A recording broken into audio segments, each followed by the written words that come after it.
Hey everyone, it's late and I'm sad because I missed school, but I know you all are doing great and I love hearing from you. So here's a little Hobbit for your evening. Now for some music, said Thorin. Bring out the instruments. Killy and Philly rushed for their bags and brought back little fiddles. Dory, Nori, and Ori brought out flutes from somewhere inside their coats.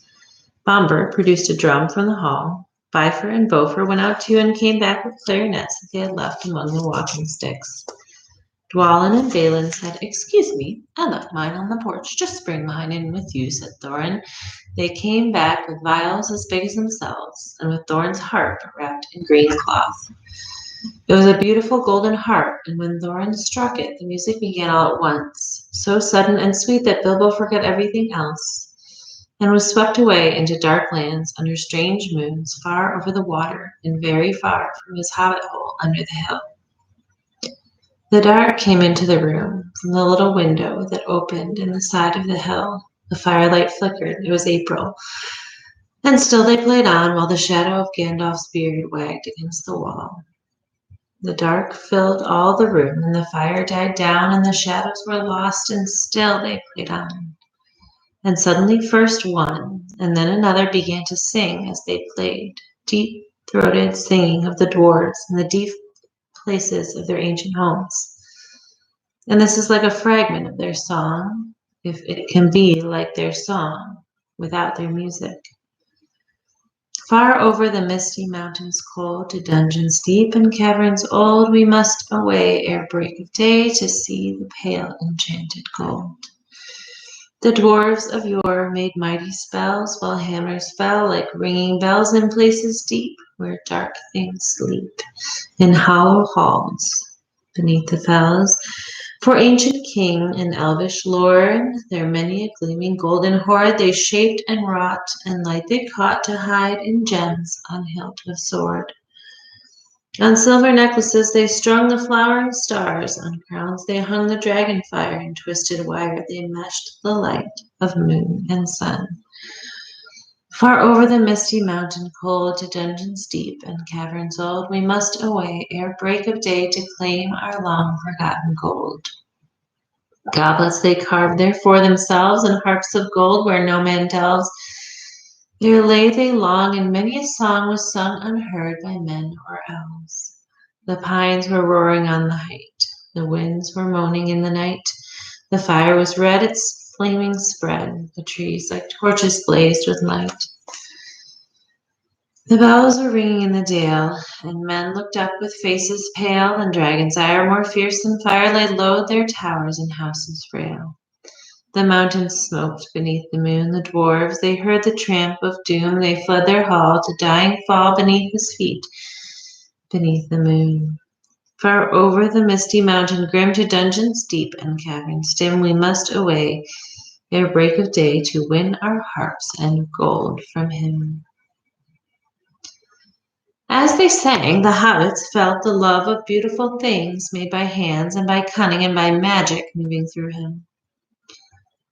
A fierce and a jealous love, the desire of the hearts of dwarves. Then something tookish woke up inside him, and he wished to go and see the great mountains, and hear the pine trees and the waterfalls, and explore the caves, and wear a sword instead of a walking stick. He looked out the window. The stars were out in a dark sky above the trees. He thought of the jewels of the dwarves shining in dark caverns. Suddenly, in the wood beyond the water, a flame leapt up, probably somebody lighting a wood fire, and he thought of plundering dragons settling on his quiet hill and kindling it all to flames. He shuddered, and very quickly he was playing Mr. Baggins of Bag End, Underhill, again. He got up trembling. He had less than half a mind to fetch the lamp, and more than half a mind to pretend to, and go and hide behind the beer barrels in the cellar, and not come out again until all the dwarfs had gone away.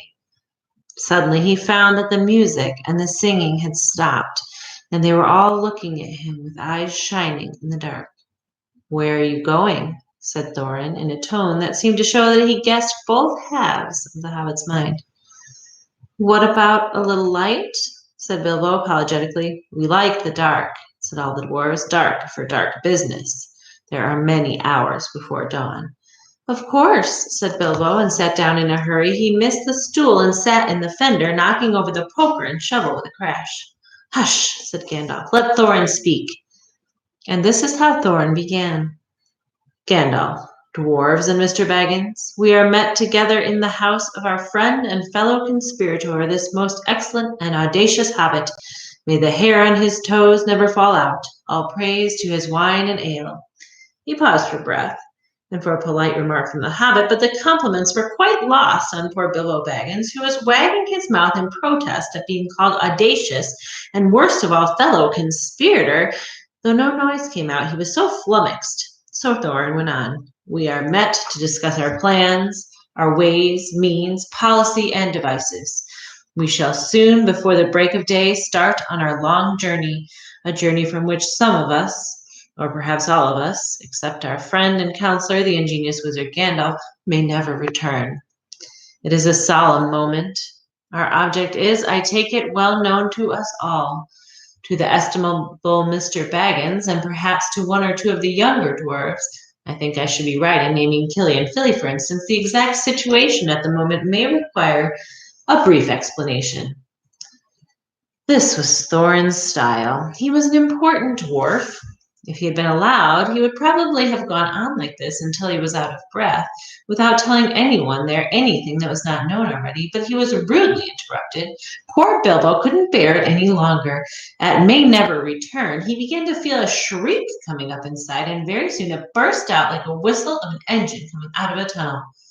All of the dwarfs sprang up, knocking over the table. Gandalf struck a blue light on the end of his magic staff, and in its firework glare the poor hobbit could be seen kneeling on the hearthrug, shaking like jelly that was melting. Then he fell flat on the floor and kept calling out, struck by lightning, over and over again. That was all they could get out of him for a long time. So they took him and laid him out of the way on the drawing-room sofa with a drink at his elbow, and they went back to their dark business. Excitable little fellow, said Gandalf as they sat down again. It's funny, queer fits, but he is one of the best, as fierce as a dragon in a pinch.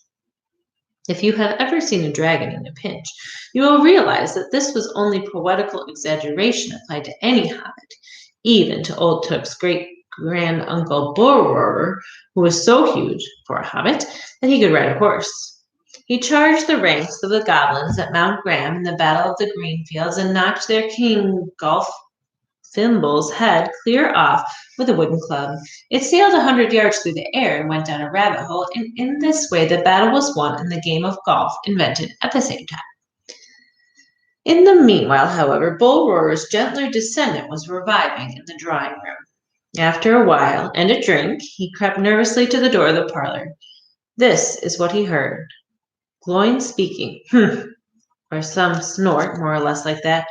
Will he do you think? It's all very well for Gandalf to talk about this hobbit being fierce, but one shriek like that in a moment of excitement would be enough to wake the dragon and all his relatives and kill the lot of us. I think it sounded more like fright than excitement. In fact, if it had not been for the sign on the door, I should have been sure we had come to the wrong house. As soon as I clapped eyes on the little fellow bobbing and puffing on the mat, I had my doubts. He looks more like a grocer than a burglar. Then Mr. Baggins turned the handle and went in. The Took side had won. He suddenly felt he would go without bed and breakfast to be thought fierce. As for a little fellow bobbing on the mat, it almost made him really fierce. Many a time afterwards, the Baggins part regretted what he did now, and he said to himself, Bilbo, you were a fool. You walked right in and put your foot in it.